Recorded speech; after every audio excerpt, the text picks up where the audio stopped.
ప్రపంచంలో ఎక్కడ చూసినా భారతదేశం యొక్క పేరు లేకుండా లేదా మన అస్తిత్వం లేకుండా ప్రపంచంలో ఏ దేశం లేదని మనం గర్వంగా చెప్పుకోవచ్చు. ఎందుకనంటే ప్రతిదీ మన వేదాల నుంచే వచ్చింది. ఇది వేదభూమి, ఇది కర్మభూమి.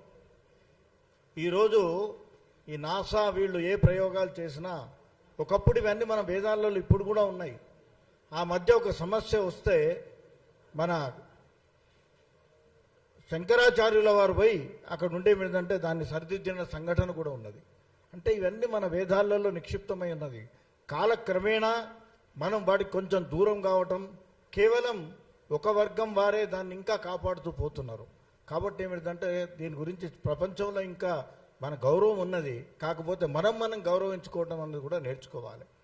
ఈరోజు ప్రపంచంలో చూడండి, ఒకటే మీ అందరికి ఒక చిన్న ఇప్పుడు విషయం చెప్తాను. ప్రపంచం మొత్తంలో ఎన్ని వారాలు ఉన్నాయండి? వారానికి ఎన్ని రోజులు ఉన్నాయి? 7 రోజులే కదా. ఆదివారము, ఆదిత్యుడు, మనం ఆదిత్యుడు ఉంటాం, సన్ అని ఇంగ్లీష్లో అన్నారు. మూన్, సోముడు అంటే చంద్రుడు. సోముడు, మంగళుడు, బుధుడు, గురువు, సాటర్న్, శని, ఇవన్నీ మీరు వింటున్నారు కదా. ప్రపంచంలో ఈ వారాలు తప్ప ఇంకేమైనా వారాలు ఉన్నాయా చెప్పండి? మరి ఎక్కడి నుంచి పోయింది? దానికి ఆద్యులు ఎవరు? మనం కాదా? మనం గర్వపడాలి. మనం గర్వపడాల్సిన అవసరం ఉన్నది.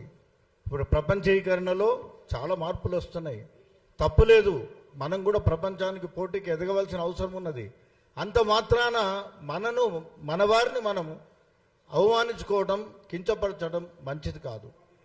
ప్రపంచవ్యాప్తంగా ఈరోజు బ్రాహ్మణానికి గౌరవం ఉంది. ఇతర రాష్ట్రాలలో కూడా దేవాలయాలు ఏర్పాటు చేసిండ్రు. అక్కడ అర్చకులు కూడా బ్రాహ్మలే ఉన్నారు. ఇక లేరా ప్రపంచంలో వేరే కులాల వారు? బ్రాహ్మడు అంటే కేవలం అర్చకుడు అంటే జీతం కొరకో దీని కొరకో కాదు. వాళ్ళు ఎంత కష్టపడితే 9వ సంవత్సరంలోనే అడుగు చేసుకొని ఆయన ఏమిటంటే వేదాధ్యయనం చేస్తాడు. వేదాధ్యయనం చేసి 12 సంవత్సరాలు కనీసం వాళ్ళు వేదాధ్యయనం చేసి తల్లిదండ్రులకు అన్ని సుఖాలకు దూరంగా ఉండి హస్త కష్టాలు బట్టి వేద విద్య నేర్చుకుంటారు.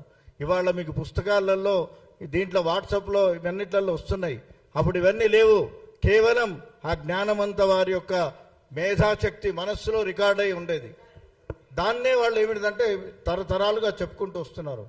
అందుకే ఇప్పుడు మీకు కొన్ని గ్రంథాలు కనబడుతున్నాయి. పూర్వకాలంలో ఇవన్నీ లేవు. స్తోత్రాలు కానీ పారాయణాలు కానీ ఇక్కడ మీకు కనబడేది కావు. అది కొంతమందికే నిక్షిప్తమైంది. దేవతా అర్చన కూడా ఎవ్వరు కూడా రోజు సంకల్పంలో ప్రతి ఊరిలో ఎట్లయితే కుల వృత్తులు ఉన్నాయో అదేవిధంగా ఏమిటిదనంటే కుల వృత్తులు అంటే ఎవరో విభజించలేదు. ఏ పని చేసేవాడిని ఆ పేరుతో పిలిచారు. 4 రామయ్యలు ఉన్నారనుకోండి. ఏ రామయ్య అని అంటే ఫలానా అయ్యగారు రామయ్య, లేకపోతే వడ్రంగి రామయ్య, లేకపోతే ఫలానా కంసాలి రామయ్య అని ఇట్లా పెట్టి వాళ్ళు చేస్తున్న పనిని బట్టి వాళ్ళని విభజించారు. కానీ కుల వృత్తి కానీ కులాల విభజన కానీ ఎవరు చేయలేదు. దాని మీద ఎవరో చేసిండ్రని చెప్తున్నారు కానీ ఎవరు చేయలేదు.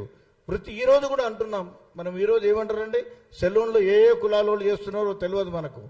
వాళ్ళు ఏమంటున్నారు, సెలూన్ అంటే ఆయనను బార్బరే అంటున్నారు కదా, ఒక్కొక్క వడ్రంగి అంటున్నారు కదా. గుర్తింపు అది అంతే. వాళ్ళు చేస్తున్నటువంటి వృత్తికి గుర్తింపు, అంతేగాని ఎవరు విభజించలేదు. కులాలు మేము సృష్టించలేదు, బ్రాహ్మణులు సృష్టించలేదు, వేదాలు సృష్టించలేదు. కాబట్టి దయచేసి గమనించాలి. ప్రతి చిన్న విషయానికి బ్రాహ్మణుల మీద అటాక్ చేయటం. బ్రాహ్మణులు అంత చౌకగా కనబడుతున్నారా ప్రపంచానికి? మాకు కూడా మనం జాగ్రత్తగా ఉండరు. ఎవ్వరిని ఒక మాట అనరు. గుడిలో ఎవ్వరు వచ్చినా వారి గురించి అడగరు. సర్వే జన సుఖినో భవంతు, అందరికి ఇచ్చినట్టు తీర్థ ప్రసాదాలు ఇస్తారు. వారికి కూడా సాధారణంగా గౌరవిస్తారు తప్ప ఎవరిని కూడా నిందించరు, ఎవరిని కూడా అవమానపరచరు. కాబట్టి బ్రాహ్మణులను కూడా మనం గౌరవించండి. వారు మీలో ఒక భాగము, ఈ సమాజంలో ఒక భాగము. వారు అనునిత్యం మీ మంచి కొరకే ప్రతిరోజు దేవుడి దగ్గర కోరేది అదే. అందరూ బాగుండాలి, అంతా బాగుండాలి అనే కోరుతుంటారు. కాబట్టి వాళ్ళ గురించి దయచేసి మీరు చేస్తున్నటువంటి ఎవరైనా ఒక తప్పుడు ఆరోపణలు కానీ ఇంకేదైనా కాస్తే దాన్ని గౌరవప్రదంగా విరమించుకోవాలని కోరుతున్నాం.